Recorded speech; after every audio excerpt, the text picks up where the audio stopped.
আজ ইসকন শিলিগুড়িতে পালিত হচ্ছে শ্রী চৈতন্য মহাপ্রভুর 539তম মহা আবির্ভাব তিথি মহোৎসব। হ্যাঁ বন্ধুরা, তো তার কারণে আমরা চলে এসেছি ইসকন শিলিগুড়িতে। আসার পরেই আমরা সর্বপ্রথমেই আমাদের গাড়িটিকে পার্কিং করে এখন আমরা যাচ্ছি পঞ্চতত্ত্ব এবং রাধা মাধবকে দর্শন করতে, কারণ আজ চৈতন্য মহাপ্রভুর মহা আবির্ভাব তিথি মহোৎসব। তো আমরা অনেকেই জানি না যে এই চৈতন্য মহাপ্রভুকে, চৈতন্য মহাপ্রভু হচ্ছে স্বয়ং শ্রীকৃষ্ণ।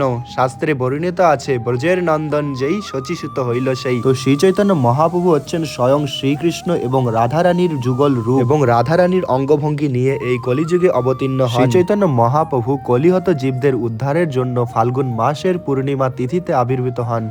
তো আজ হচ্ছে সেই দিন যেই দিনে আমাদের পরম আরাধ্য ভগবান শ্রী চৈতন্য মহাপ্রভু এই কলিযুগে অবতীর্ণ হন। তাই আজ মন্দিরে প্রচুর ভক্তের আগমন ঘটেছে। তো যাই হোক, অবশেষে গৌরনিতাইয়ের মহা অভিষেক শুরু হয়ে যায়। তো ভগবানকে বিভিন্ন ধরনের রূপাচার দিয়ে অভিষেক করানো হচ্ছিল, যেমন বিভিন্ন ধরনের ফলের রস, ডাবের জল, ঘি, মধু এবং বিভিন্ন ধরনের সুগন্ধি কাঁচা পুষ্প দিয়ে ভগবানের অভিষেক করানো। তো যাই হোক, ভগবানের অভিষেক দেখে এখন আমি নিচে যাচ্ছি, কারণ সেখানেও ভগবানের অভিষেকের আয়োজন করা হয়েছে। তো তাই চলে আসি নিচে ভগবানকে অভিষেক করানোর জন্য। তো অবশেষে আমি অভিষেক করাচ্ছিলাম ভগবানকে।